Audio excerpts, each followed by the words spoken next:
2 in Plus Partners, and that's when I started to really get to know Sam and Tip at the time. So that's how I found my way into the community and why I was magnetised to it. And then around a month, what did you think?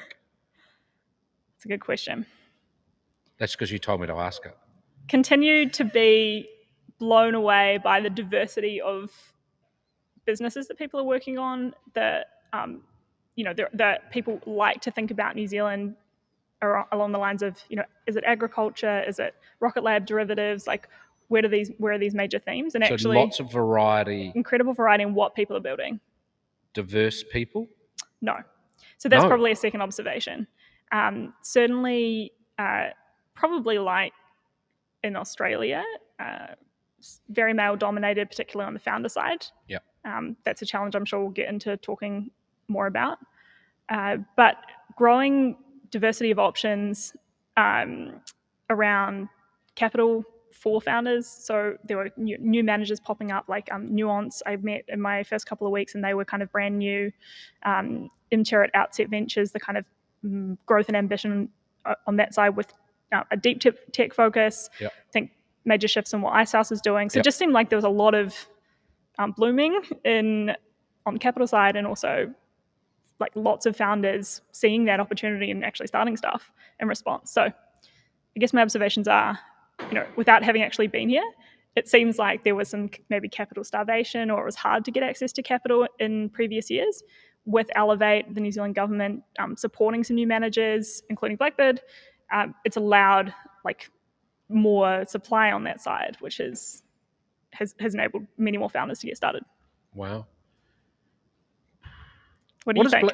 Well, no, the observations are real, and they're always, the opportunity when someone new comes in, because your perception is the reality, and if we all think through and observe through the eyes, those of us who've been here a long time, we miss the opportunity for perspective. And so, it's just interesting for me to see it. Also important, one of the things I'm so excited about is seeing more wahine coming in, right, to the space. On the investor side or the founder side, or both? Everywhere. Yeah. Because it's important, because it's not a way that we want our children to look up and see it's dominated by any one type. So, and diversity of what you see is very important, and obviously more importantly what you think. But so I'm excited by that.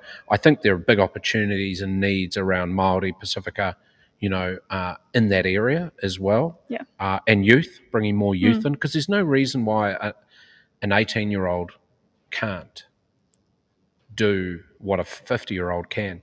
Yeah. Or the reverse. If 18-year-old can do something that a 50-year-old will never be able to do. Yeah, well, but perhaps diversity on both ends of the age spectrum as well. We just invested in a 17-year-old founder who, had to get his parents to sign the term sheet type thing. Really? In Australia, a company called Instant. Yeah. How cool is that? So cool. Imagine being a 17-year-old. I know. What were you doing at 17? You're at New Plymouth Girls? Yeah, trying to pass NCA level 3. Do you know my daughter only had to sit one exam? Yeah, this year must have been that's it. So strange. I'm like, no, dude. Lady, you need to go and sit all the exams, compete to win. She's like, Dad, you're a loser. No, I've got my E's. I just need the one. Yep. It's a bit funny. I haven't asked, and I should ask, can you describe what Blackbird does? Oh, yeah. Okay. So at Blackbird, we invest in wild hearts who are founders of startups with wild ideas. So people who see the world unfolding in a particular way, or think that things should be done really differently, and want to go create that future, ideally not just in New Zealand, but globally. And then we invest in them right at the beginning. So we're often the first institutional money that a founder will take on, and we hope to be generational owners of our best companies, meaning that we think about investing in companies or founder relationships as the most important unit of what we do. And so we love to invest from seed all the way through as they continue fundraising, if that's the path they go on. Canva would be the standout example of that, where we invested in the seed round, $250,000 in 2013, and then have invested in every subsequent round. It's pretty amazing. Now, does that mean Blackbird will not invest like it's Series B in a company? It does not mean that. We recently led the first AML Series B. Yep. And that was the first time we'd invested in that company. And actually, I think we'd entered into New Zealand, or Sam had kind of put together the philosophy around the New Zealand fund, very much focused on purely pre-seed and seed investing, and that's definitely where I've been focused. But we have done a number of later stage deals.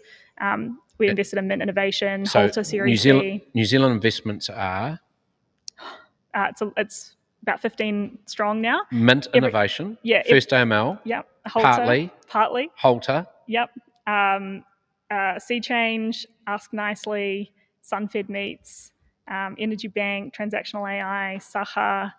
Transactional AI. And Foundry Lab would be all of the publicly announced ones, I think. You know there's an obligation when you come on my talks to give alpha away, right? That means you have to give a secret. What are you looking for? You got to look for any secret. It's important. You got a secret? I have to think about it. We're going to get into the metaverse, and so it's easier to give away secrets in that world, right? Okay, it is. You know, any other highlights from the year when you think about so you joined in April, so it's 8 months, right? Yep. Just for me personally, just feeling like I found my groove where I want to spend the next 10 years plus doing what I'm doing right now. It's a dream job, dream place to work, and that is an incredible privilege to feel like that. Did you work from home through lockdown? Yep. In Auckland or in New Plymouth? In Auckland. So you didn't escape? Did not escape. My parents are in Wellington now, so split homes. Wow. But you're going to go back to New Plymouth? That's where my grandparents are. Beautiful. It is a pretty... When are you going back there? Saturday. Wow. Are you driving? Yes. Got to take the surfboards. There you go. Going to surfboard. Where are you spending Christmas? What's that? Where are you spending Christmas? Oh, no, you're not allowed to ask me questions. Actually, we are spending Christmas in Auckland, and then one of my daughters is 17, so we are taking the responsibility of her group away for New Year's Eve. Wow. Yeah, which is going to be exciting. I've just invested in a whole lot of zero alcohol beer. Fantastic. Because that's what I'll be drinking for most of late December and early January. And then my wife is, my kids are Australian, and wife is Australian, and we need to go to Australia. But the challenges, which Sammy will know, is going there and getting stuck. So yes.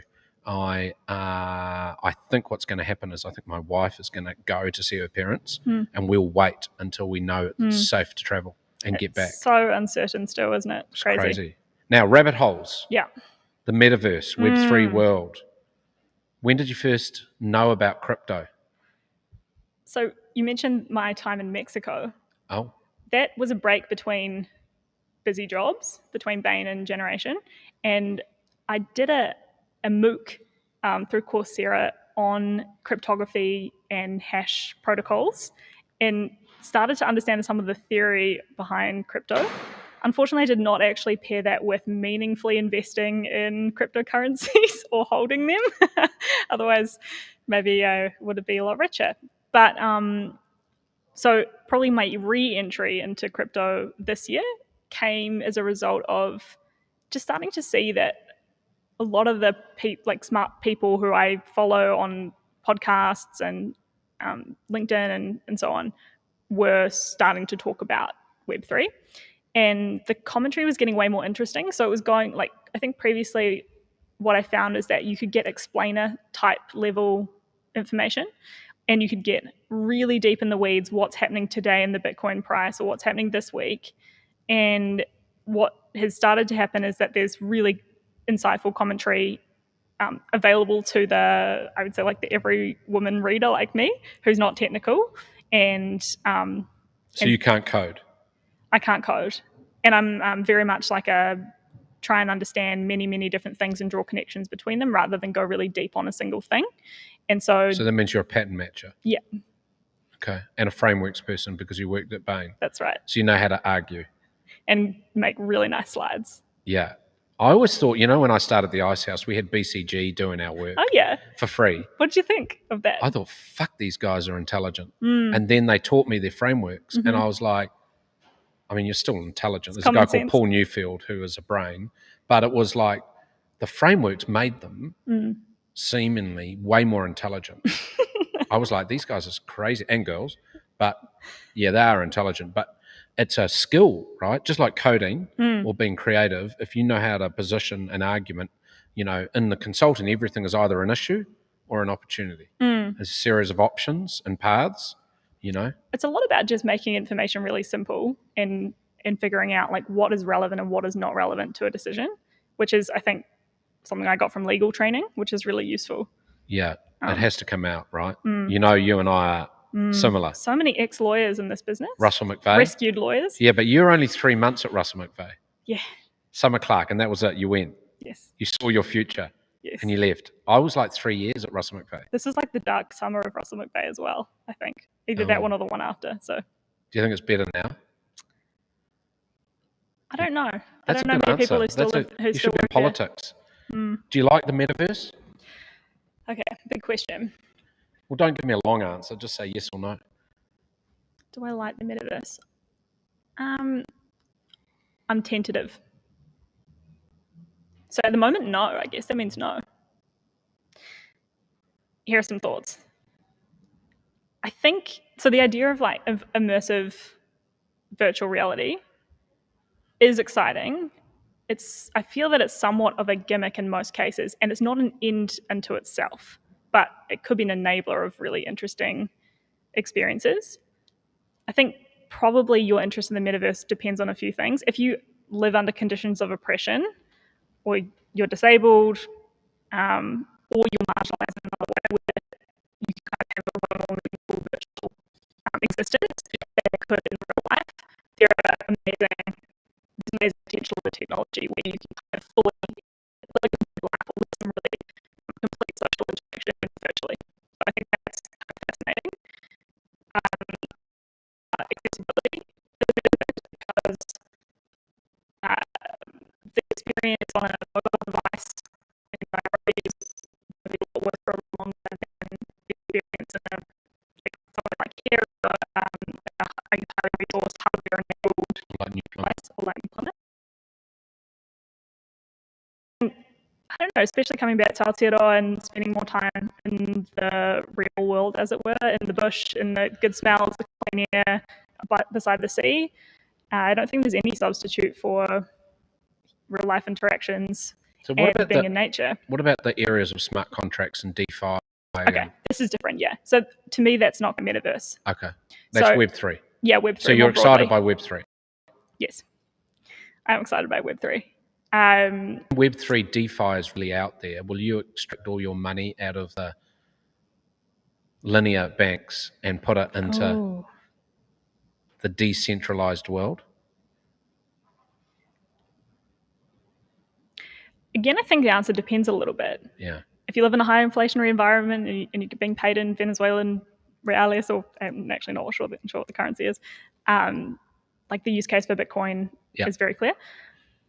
I think what's going to be interesting, because we'll probably get into talking about how Web3 companies fund themselves and what the role for venture capital is in that landscape.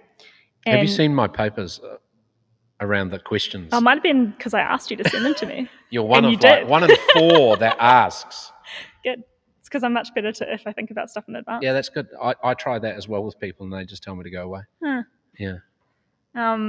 But one thing that's interesting to me is, like, I suppose as a manager of funds on behalf of superannuation funds, KiwiSaver funds, we've got to distribute cash back to our investors. Yep. So in any sort of Web3 investment, I'm trying to think through how the cash comes out at some point, you know, if a business is successful. But maybe that's the wrong paradigm, because maybe by the time some of these Web3 projects are really successful and at scale, the sort of paths to exit, as it were, or to realizing some sort of value, it may be irrelevant as to whether you can extract NZ dollars from those platforms. So I guess your question is, like, at that point, like, yes, maybe I will move all my funds to DeFi assets because it'll be interchangeable. Has Blackbird invested in Web3 crypto? We were early investors in CoinJar, which is the Aussie company. We've been a little bit constrained under our current funds around The mandate. the mandate because we can only invest in equity in companies rather than tokens. Yeah. But we are currently fundraising for our next set of funds, and we'll have a vehicle that can hold tokens. So we should be Like an opportunities fund. It's just part of our normal follow-on fund strategy. It's got a. There's another Australian Is there? VC, Alpha, that has a opportunities fund. Airtree? I wouldn't say, because I got told on the quiet. Airtree's doing a lot of interesting stuff, They are. research into Web3. Yeah, Johnny's pretty big into. Yeah. He's like a DeFi. Yeah, and he's got a crypto punk. But I think that the thing that's so exciting about it, and the reason that you do get pulled into the rabbit hole as soon as you start scratching the surface, is that there are just so many amazing people contributing to the space, and it's moving at a pace where every day, every week, there's more stuff to absorb. And there are I don't think there have been any other spaces that have moved at that pace. So if you're like a magpie for new things, like I am, it's like incredibly interesting. And guess what? My whole Twitter has been enlivened by all these fluffs that have come into my world that I follow, and they are crazy, the speed. Do you want to explain what a fluff is? No. Okay. Mine's called Do your own research. Fluff World. Fluff World is created by Non-Fungible Labs. I've actually got the co-founder on tomorrow morning, Alex Smeel, and it is 10,000 avatar fluffs that are bunnies, and there's a whole ecosystem around thingies that are like little. My wife calls them spiders, but they're not spiders that do interesting things. And wear backpacks. Yep. And yes, and there's hoverboards, and this whole ecosystem is pretty crazy. Do you own any NFTs? I own one VV digital collectible. You did? Yep. But I was going to ask you, I mean, when you explain what a fluff is, you sound totally crazy.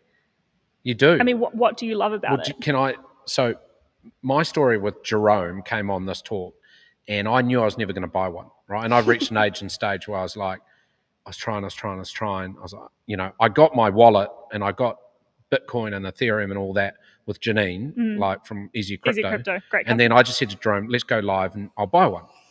So I bought one, right? And of course, my partner, Carla, was like, before, buy this one. I'm like, darling, that's $250,000. Anyway, I bought one. And then my 15-year-old looked at me that night and I said, I bought a fluff. She's like, what? And I showed her. She's like, that's cool. She's quite cool how it goes like that. That's cool. And she said, well, how much did you spend on that? And I said, I think I spent like 2 ETH today. She was like, oh, cool. And then the other daughter goes, Anae, that's actually like $12,000. And it's actually worth more than that now, although it might have gone down. So for me, it was just like, I need to be in and have the pattern, to see it, to understand it, to explore it, because it's a rabbit hole. Yeah, literally. So you've got I've got a few NFTs, but I met a guy the other day. I was having a pitch on one of my other businesses, right? And this guy is like the manager of such and such. And he's looking at me and he's going, oh, you own a fluff. Okay. And I'm interesting. So there's real world and community. He owns 9 wow. fluffs. I'm like, but he got in crypto in 2015. Yeah. Right? Yeah. So many people have become independently wealthy from doing it. Yeah, that's the thing. That's one thing that's really interesting to me is kind of like the anthropology of Web3. So most of the people that I've come across who are really engaged by projects or building new things are people who are independently wealthy because they bought and sold Bitcoin at the right times.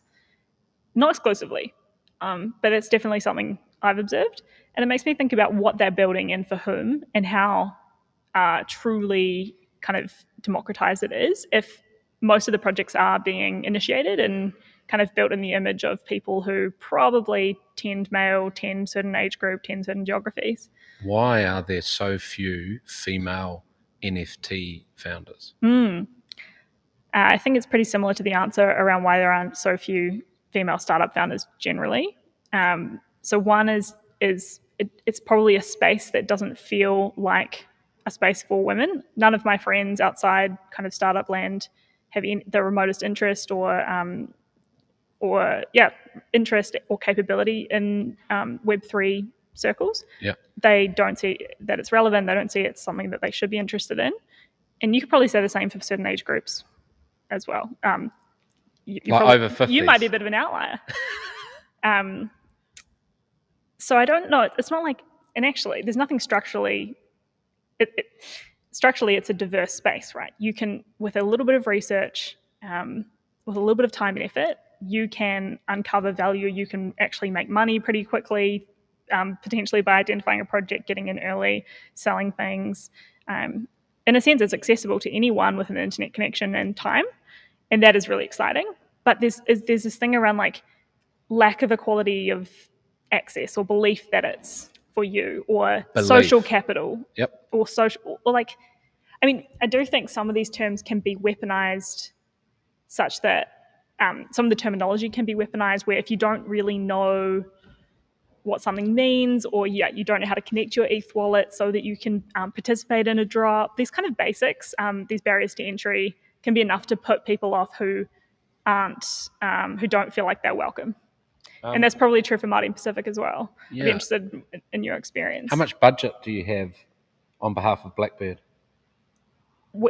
On this topic, in terms of cultural... For changing diversity?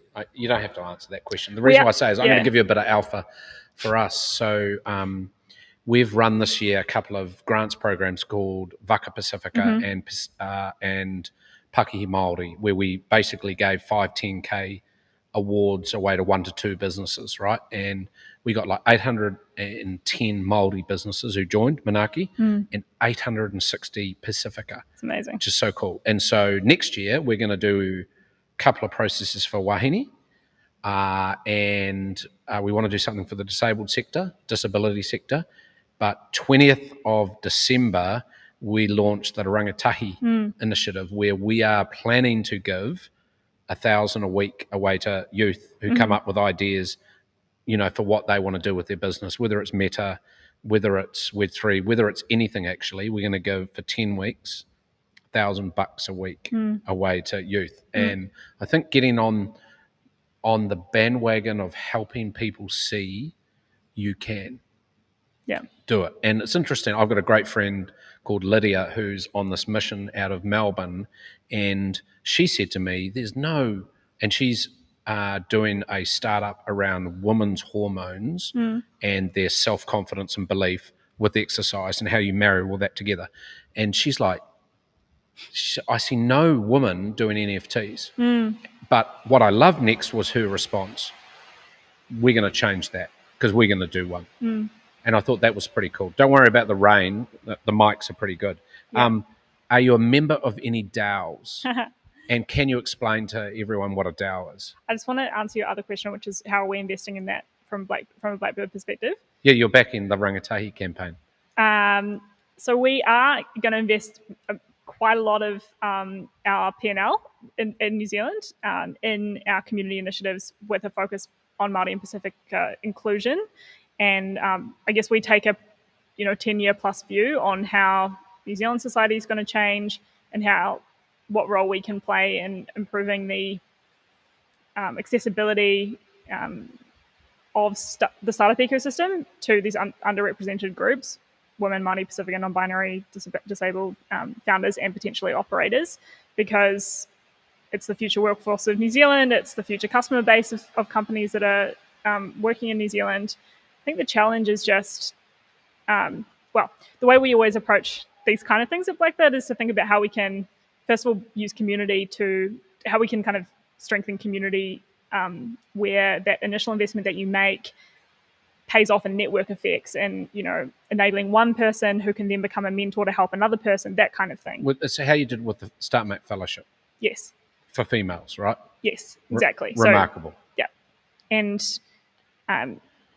so there is a lot of existing infrastructure through the likes of StartMate where we just need those opportunities to reach more people and just to show pathways into startup land. I think it can be really easy growing up in certain communities, New Plymouth being one, where you kind of think that careers fall into, a few boxes. Like if you're good at maths, you become an engineer, you become an accountant. If you're good at writing, you become a lawyer, if you like biology, you become a doctor.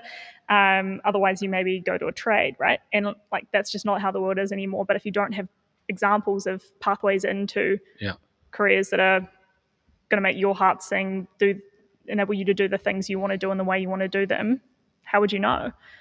So a lot of it is just about outreach, reducing the digital divide so that this is a space that everyone feels has access to and feels is theirs. If people see other people that they see as like to them doing something, they go, I can do it. And so, I'm like, since we announced that Manaki is going to do an NFT, right? Even though we're not quite sure how or what's going to be in it, the response that we've had, has been amazing. And to the point also where Pat has had some amazing contemporary Māori artists come and say, we want to get into this world. We don't know how. Yeah. Can you help? And our attitude to that is we want to see DAOs. We want to see NFTs. Yeah.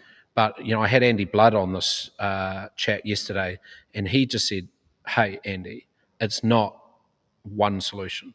Just got to keep stepping up and doing more things, and eventually things will work out. But I'd love to see how Manaki and Blackbird can partner around that, because I think when people start to see the patterns and the pathways, they'll go and, looking after themselves, their family, their whānau, they will go after it. Yeah.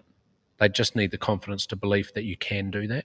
And the thing that excites me so much is with this Web3 world, the unit economics of scale is completely different to what it is in a Web2 world. It's fundamentally so different, which is super, super interesting. So you're not a member of any DAOs? I'm not a member of any DAOs. You didn't even answer. What is a DAO? Distributed? Decentralized or distributed? Decentralized. Autonomous organization. What does that mean?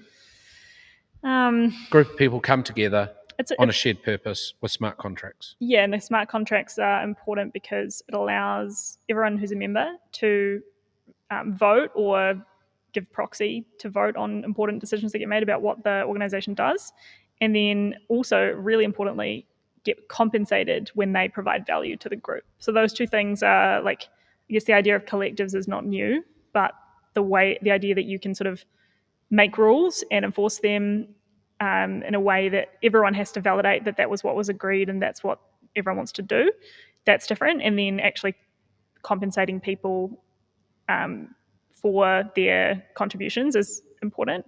Maybe a good example would be, I was thinking of, you remember the jockey campaign, or Jockey got in trouble because they appropriated some taonga, some Māori imagery for their underwear? Yeah. That's an example where, okay, maybe the creator, or which is likely to be a group, could have digital ownership of that imagery, could vote on how it's deployed or not, and can ensure that everyone gets a distribution of the royalties that come from that. Which is super exciting for artists and creatives. Yeah. That it's not one time only. That's the real game changer for creators who can keep getting paid as their things get sold.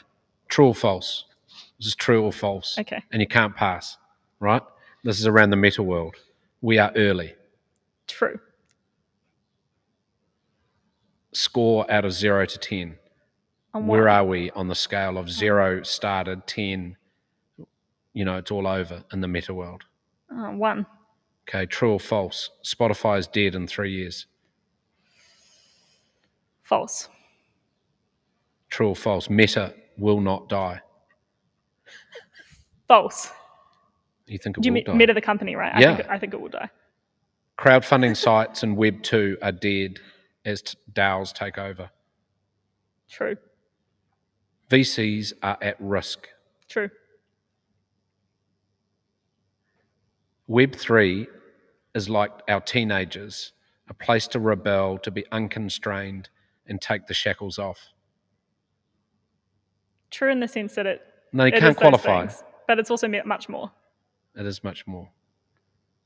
What do you think about the world ahead in Meta? Do you think of it as single shot or portfolio strategy?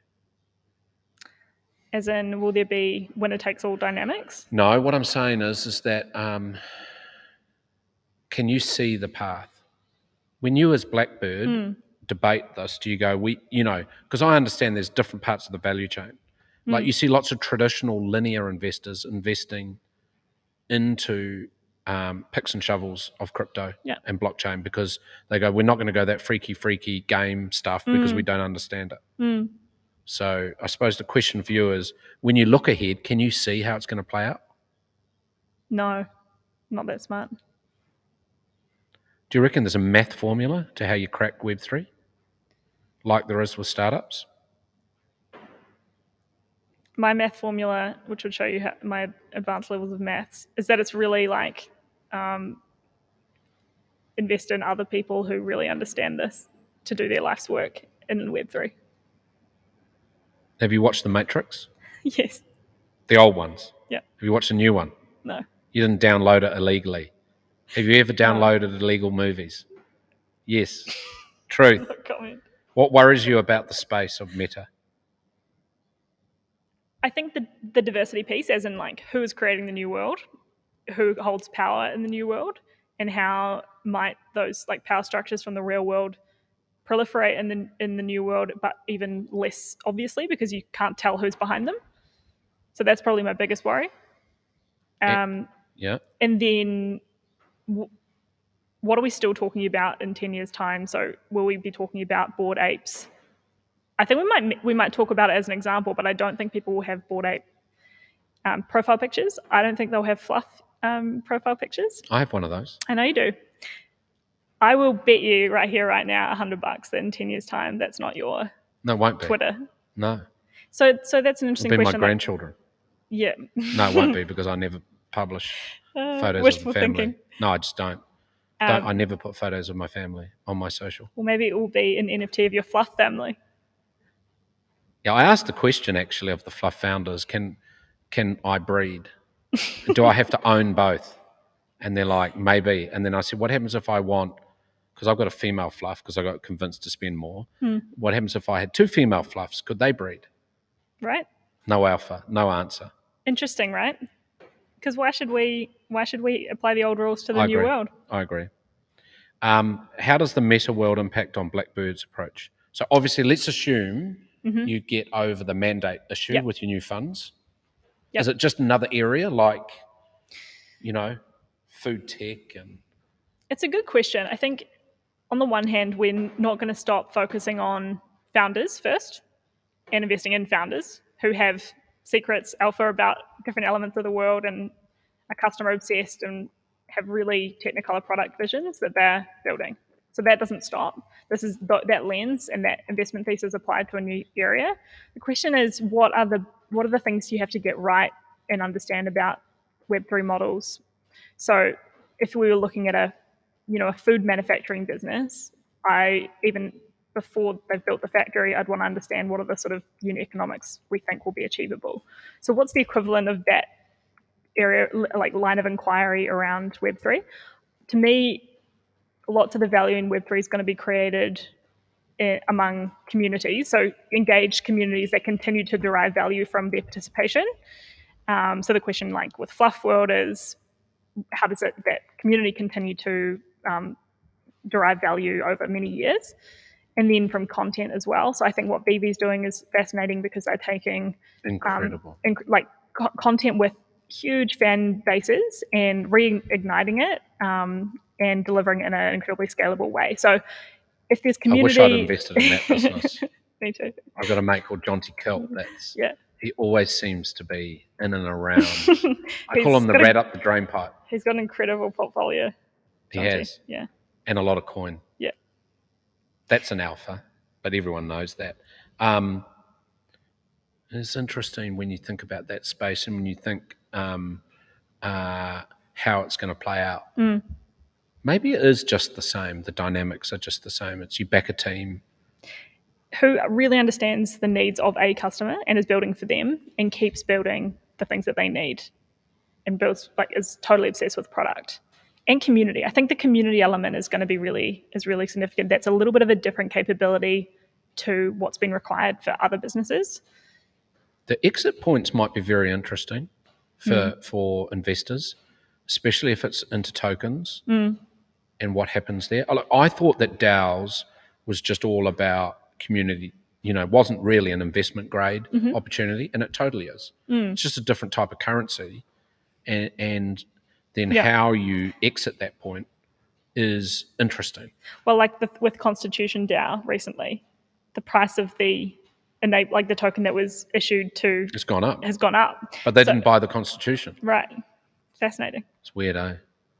I do think. Do you really think that some of the most complex, technologically rich Web 2 businesses like Google and Facebook will be replicated by decentralized Yes, models? they will, but will they replace them?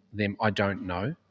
The thing that is so good with digital generally is it collapses value chains, and it connects the creators of the platform with the end users closer. Yep. Now, whether that's in Web 2 or Web 3, there's many industries out there, and look, we created Monarchy when we said in lockdown, we just want small businesses to be able to ask a question and get an instant answer from an expert. It wasn't apply here, fill your form out, wait for 3 weeks, get approval, get a free mentor, tap, tap, beat. It was like, fuck that. Ask and you get an answer. So what I think about DeFi and everything else is I just see it's about collapsing value chains. And I think back to when I was 5 years ago trying to get Uber from the city was easy, but from home was terrible, right? And you're just waiting for the movement through the adoption curve. And that's going to be interesting, and it feels messy. But of interest for you is my Fluff World investment. When I look at that, it's a similar feeling to when I invested in Zero. I wasn't at the beginning, but like, as the share price went up and up and up, you start going, fuck, shit, this is worth a lot. So I'll get off, right? I'll get off, and then I'll be like, oh my God, I sold out too early. So then I go back in. And that happened 3 times to me in Zero. And I've sold, because I paid off some mortgage and stuff like that. This is the thing where, depending on how much money you have, your incentive to sell is higher because you need cash sometimes. Totally. Like the idea of just holding forever and compounding is great and it works, but not everyone can do that. Is there a founder that you've engaged with, connected in New Zealand through Blackbird this year that you'd like? You don't have to name her or him, but you can share what are the characteristics of that founder that make you go, wow. Yeah. There's a founder I'm hopefully about to invest in. We're just This is finalizing the 3:30 everything. pitch today? No, actually. Oh, that's another one. We're a little further along the pitch, but Okay. I'll drop you back afterwards so I can see who it is. No, I'm joking. They're based in Taranaki, would you believe it? Love it. And the thing that make them really stand out to me, every time we talk about, although we could be talking about legal documentation or, getting whatever set up or just tactical things, we always get lost down a product rabbit hole. What do they want to build? Why? For whom? So that's one thing, like obsessed with product and really understanding their customer needs on both sides. It's kind of a marketplace model, so they've got 2 sets of customers. The second is when I did customer diligence calls with just a couple of the people they're working with. I asked them to give me 1 or 2 questions they would absolutely love to ask their customers but can't really. And the questions they gave me were just like so spot on and sharp. And I was like, yeah, of course, I would love to ask that question because I want to know the answer and you want to know the answer. More importantly, though, they're a real sponge for ideas. So you might mention something one interaction, and then 2 weeks later, they've read the book, but actually acted on some of the things. And then they're a really good listener as well. They're someone I would love to work for. And that's now my litmus test. What's your approach to difficult founders? What do you mean approach? How do I work with? Or like, do you have to like the founders? No. When it's so difficult, some people, Early on in the Ice House, you know, when you're naive as shit like I was, you'd listen to the pitches, the great pitches, but actually you learned to go and find the guy or the girl in the corner of the room who had compelling vision and was focused on product. Yeah. Because everything else doesn't matter. If they've got a great product that people love or grows to, hopefully you can develop. But often those visionaries have certain things that are not normal. That doesn't mean they're wrong. It just means they've not developed that muscle in their brain, in their interactions. They can be extreme characters. Yeah. Yeah. Do you like that? Yeah. Why? If I see the ambition, hunger, customer obsession, and product obsession, those are the things that I really respect. And if every time I talk to them, I learn something, that's a really good sign as well. I think it's an interesting topic because I was talking to Jerome about this, and he was saying, I don't want to be CEO of this company in 5 years' time because I don't see my the highest and best use of my time being CEO of a growth business. I'm a founder. I do the first chapter, and that's a little. Is that good or not? Well, it's different. It's not our heuristic at Blackbird. We really look for founders that are on the 15, 20-year journey. But that's also a very rare person who wants to and who can scale through really different stages of business. And it's definitely not it's a winding path. Are there other VCs that you are super impressed with in New Zealand or in Australia that you guys, because you do a lot of partnering, right, as investing? Yep. Definitely, I'm impressed with the emerging climate tech landscape, climate venture investors landscape. Yep. So particularly in Australia, there's some emerging, even super angels, people who've maybe been tech founders themselves. I guess Grok Ventures, which is Mike Cannon-Brooks's family office venture fund. They've got a very fantastic focus, strategy, and portfolio. They are not afraid to go across asset classes, and they're doing that with a real strong thematic focus. Yep. Maybe something I disagree with other people on is I don't think impact funds are going to be around for very long. I think mainstream venture funds are going to move to be effectively investing in world positive companies because those are the companies that are going to create the future of products and services anyway. Yep. And I think Grok Ventures probably epitomizes that thematic but very commercial positioning. And I'd say Blackbird's on a journey to do something similar. Now, I always like to get free consulting advice. So I'm asking you to wear two hats right now. You're going to wear your Bain hat and you're going to wear your Blackbird hat, right? And so Manaaki itself, right? Yeah. Which is a for-profit entity. It's a community of and for small business with a strong Indigenous, Māori and Pacifica and kind of diverse, unfulfilled sectors. Our belief is that we're about in behind every small business is a person, and in behind every person is a family and a community. And we see in Māori, Pacifica, the Wahine youth, the opportunity that small business can give those people to create more independence, right? And we get pretty inspired by what we do there. If you were us in the meta world or the Web3 world, what would you do? To generate cash? To engage more? To acquire the resources to enable us to fulfill our mission, right? Like we live to help our community. We always believe that we sit at the end of the chain. Yeah. We help first, right? And we try and do it at scale. Like our thesis is if you look in the small business world, there is an absolute gap in at scale advisory for diverse communities. Yeah. So we didn't create Manaaki for fancy startup deep tech. There's amazing people doing that. We're trying to target the 400,000 small businesses in New Zealand, and by the way, go to Australia, Canada, other places as well long term. And we see it as a way for people to create more independence. So like, would you create an NFT? Like, it's quite hard pitching to investors. For me, it's really funny. Yeah.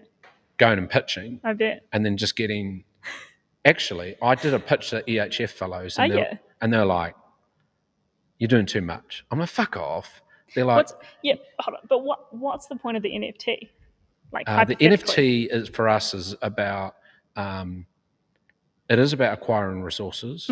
It is also about us standing up in front of our community and saying, here is a value proposition. You know, would you pay for that value proposition? My biggest issue with the NFTs is the constraint of supply drives increase in price, which restricts our ability to, because we want to go broad. Like we don't want to work with a small number where the price goes up for people to get in. We want to keep accessibility low. Yeah. Like we actually just want to be a treasury, Yeah. which says long term we need to be a token. Yeah. So the NFT seems like a bit of a red herring. Is it like that's not an end into itself? It's maybe No. an enabler, right? Yeah. I guess the question is like, if you think you can build a community of small business entrepreneurs who come for advice or come for knowledge sharing, and then get that knowledge sharing, learn stuff, and can contribute it back, that could become a very interesting closed community. Could you, would the right way to monetize that or to inject some cash flow be to draw on that community directly, or maybe there are other ways, so other sources of money that other people that can see the benefit of the strong community and access to a group that is different could bring to them. So small businesses have lots of vendors that they work with, tax, accounting, like lawyers, other service providers. Is that a source of revenue? I guess like the first question you want to ask is, do you want to have a barrier to entry to your community? No. To members, and that's a no, right? So having them buy into an NFT or buy in any way is probably off the table. But are there other unless the unit economics of it are reasonable and the value proposition. We mint 10,000 of them. We've already got 5,000 in our community. Yeah, we mint 10,000 of them at $500 each. But why do they want an NFT? Because it'll give them rights to access certain things. Like real talks with me. I'll be doing like 5 a day. Yeah. No. It's a thing. Like, so we've got a group that comes together starting next week. Actually, we've already got 50 people in the community have joined to go. What would you value? Yeah. What are the elements in the product roadmap that you would go? It's good to be a part of that. Yeah. Yep. Comes back to doing your customer research, starting with who are you serving and what do they want, and then trying to figure out how to do it. Let's move back to you. Daily habits. Oof, they've fallen off the bandwagon lately, but been trying to read and write first thing in the morning. So I spend Write on what? All sorts of things. I just started publishing a Substack to force myself to actually distill things that I'm reading and thinking about. Nice. And so reading all sorts of things, everything from Web3 to, I don't know, genetics, other stuff that's interesting to me. Coffee? Oh, yeah. I've been doing the intermittent fasting. Yeah. So 2 black coffees to get me through to So you don't midday. eat till midday? Yeah. Have you ever tried Calo Curb? What's that? I will bring a bottle for you tomorrow.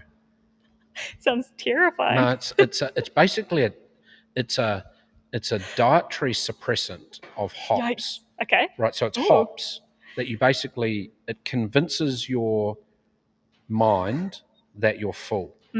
So I have one at 6 in the morning, and I don't eat till midday. Yeah. And it just gets you through. Yeah.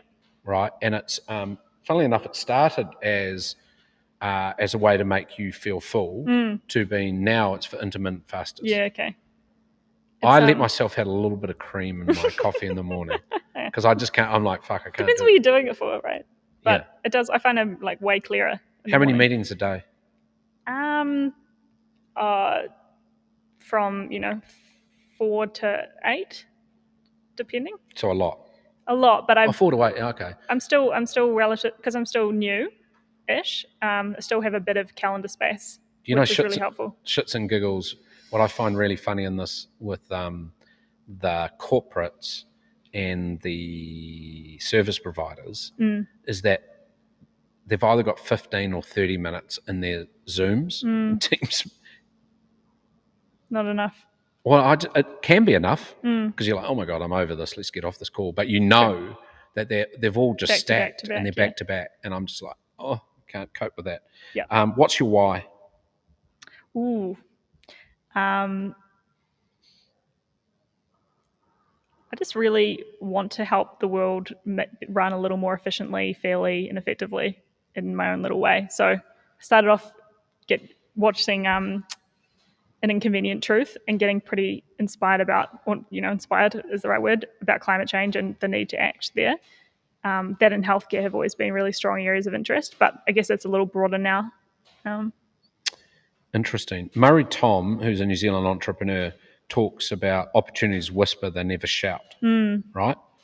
If you look at the opportunities in life and the patterns that come to you that you go, that's an opportunity, versus the ones you've leapt, has it been easy for you to make the leap? Like when you've gone from consulting to this to VC? I don't think it's easy. I think you make decisions for different reasons, especially when you're younger. Can often be like, to please your parents or please your teachers or please your whatever. And so I You guess should tell my daughters that. you might They're be like, surprised. they're like, You might be surprised how much they've internalized. they should do exactly what they want, not what I tell them to do. Yeah.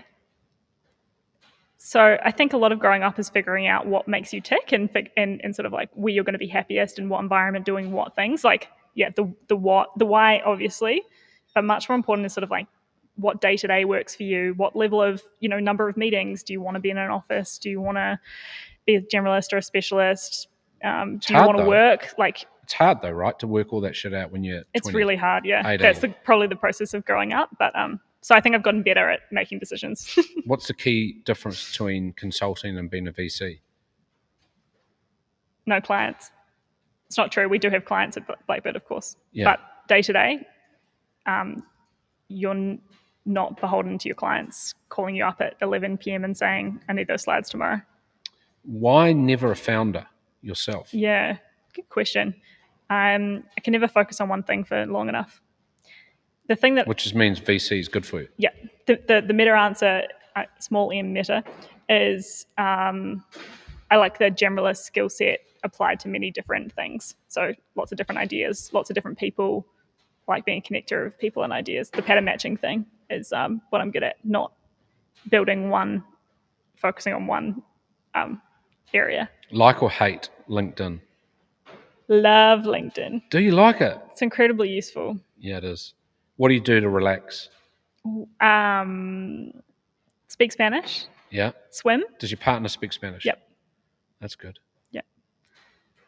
Swim in the ocean. Yep. That's why I moved to Auckland. There's ocean everywhere. Apparently. Unlike London. Yeah. Read? Yep.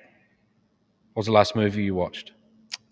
There Will Be Blood. Have you seen that? No. We watched Bridges of Madison County on a date last night. Nice. Do you even know what that movie is? I've heard of it. Is it a chick flick? Who's the Bridges of Madison? It is a love story in a nice way. It's Clint Eastwood. Oh, yeah. And the very famous Eastern European lady actor who was incredible. It was a great movie. You'd recommend it? Yes. I actually want, because it's very sad, because it's about a man and a woman who meet, fall in love, and have 4 days together while the husband's away and never see each other again. Yeah. And then they both die, and it's the story going back. It's incredible. I wanted my daughters to watch it because of the pain that you see that comes from love. Like, it's a beautiful thing. No, because you're better to have loved than never to have loved before. Absolutely. Right?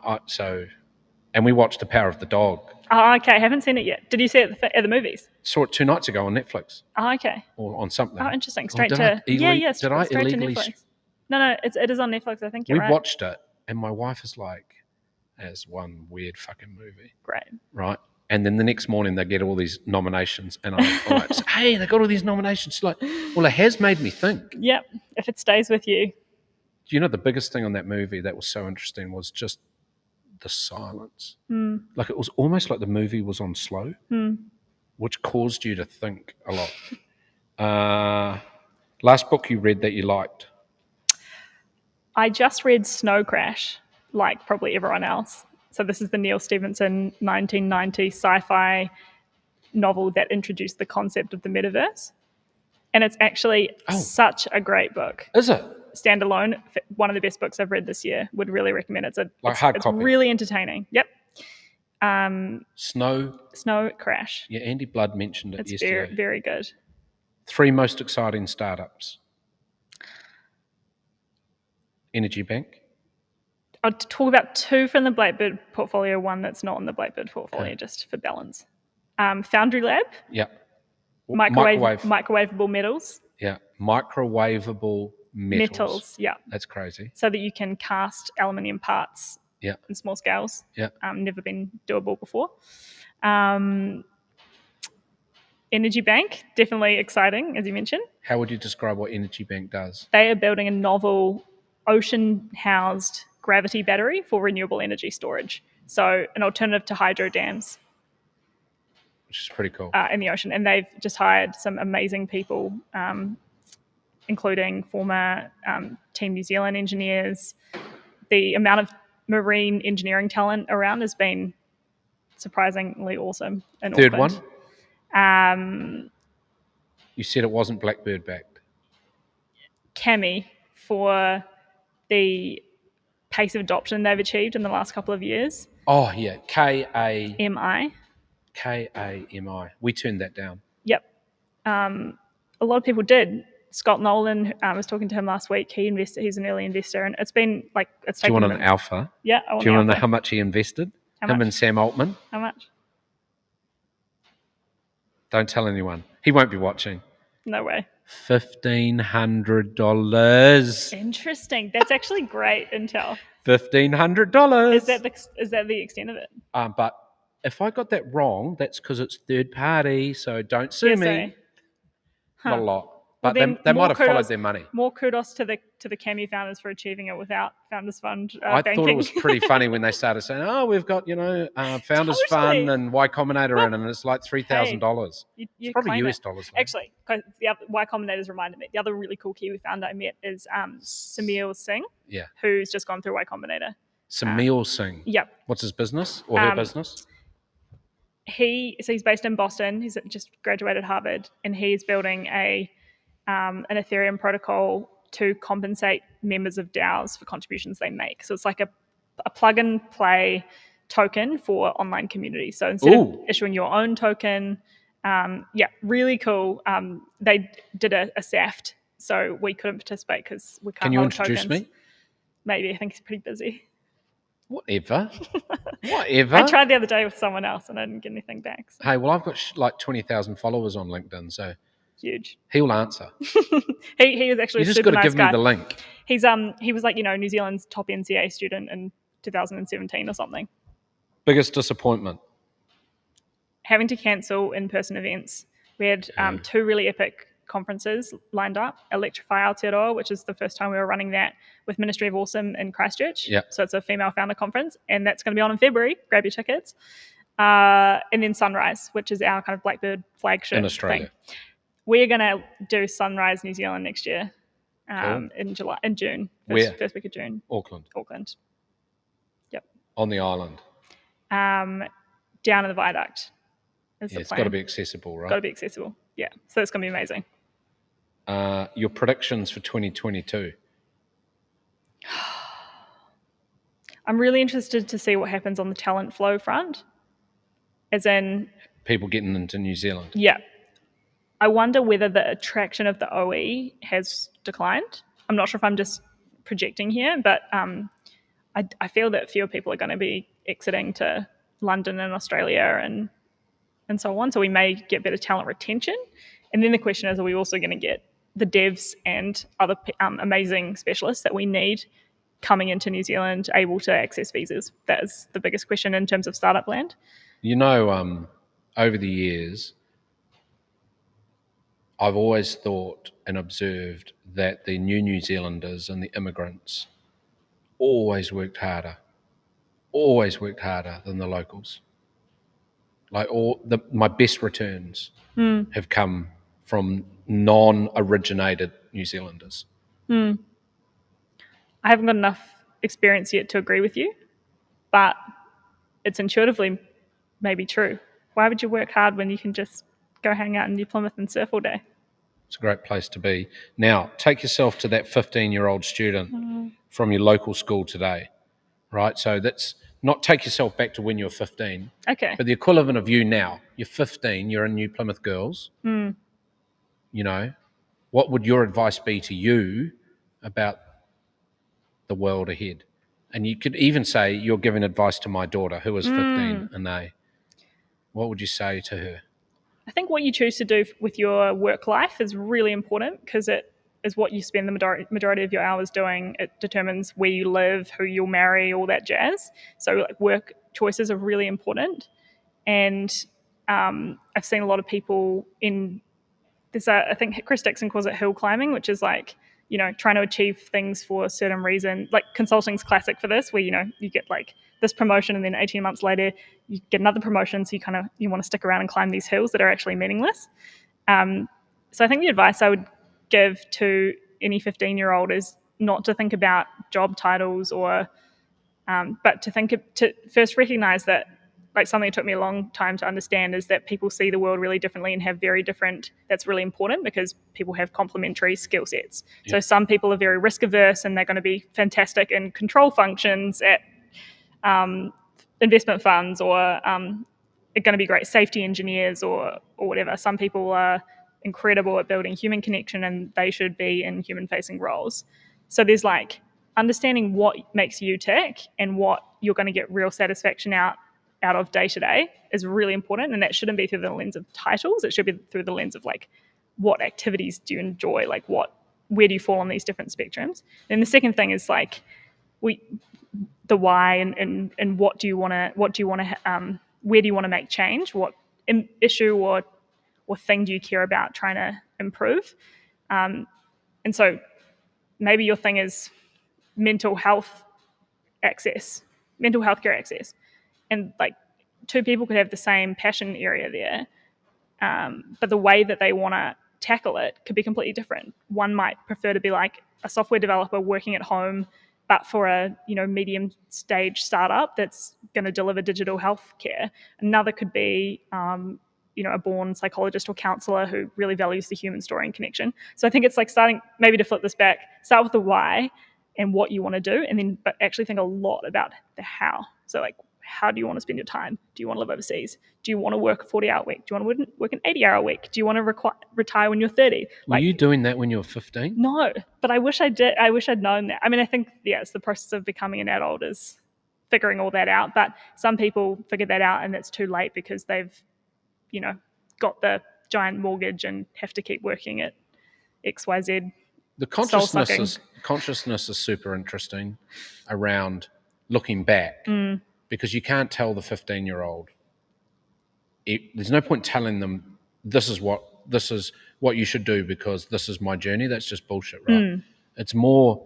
I always think with children or younger people, if they know what they want to do and they articulate it, then you just help them. Like whatever you need to do. True. The challenge is the ones that don't know what they want to do, and the worst a parent can do is tell them what to do. You have to figure it out on your own. Have to always be behind. To me, we always have to be behind people's journeys and trying to think about what's, and I used to manipulate. So like my daughter would say, she'd say, I want to play for the Black Sticks. And then a Black Stick would turn up. Not because I paid them, because I would find a way to get to Stacey or to Anita Punt and say, would you want to come to training? And I realised that was a mistake because the girls have got to want that themselves to go and get it. It's wrong for a dad to go, I can just solve these things for them. It's interesting. Hey, guess what? You got to get to your pitch. Yep. So can I just say Merry Christmas? Likewise. Phoebe, really nice to meet you. One of the things that I love about doing these real talks is you actually, I have to prepare so I don't look like a dick. Two, you actually learn about people in doing the preparation. And then when you sit down with them, you actually get to know the humans and behind it. And that's what actually, my heart is all about meeting people who have causes and are interesting. So thank you for spending the time. All the best for your summer holidays. As a VC, you'll be back in February, will you? Something like that. Something like that. We got a fundraise, so Yeah, you got to fundraise. That's right. And can I just say that's 2021 wrapped. We are going to have one last session tomorrow morning with Alex Smeel, the co-founder of Fluff World, Non-Fungible Labs. Thanks everyone for tuning in today. Thanks Phoebe. kia ora. Enjoy. We'll see you soon. Thanks very much. Sounds good. We're done, PJ.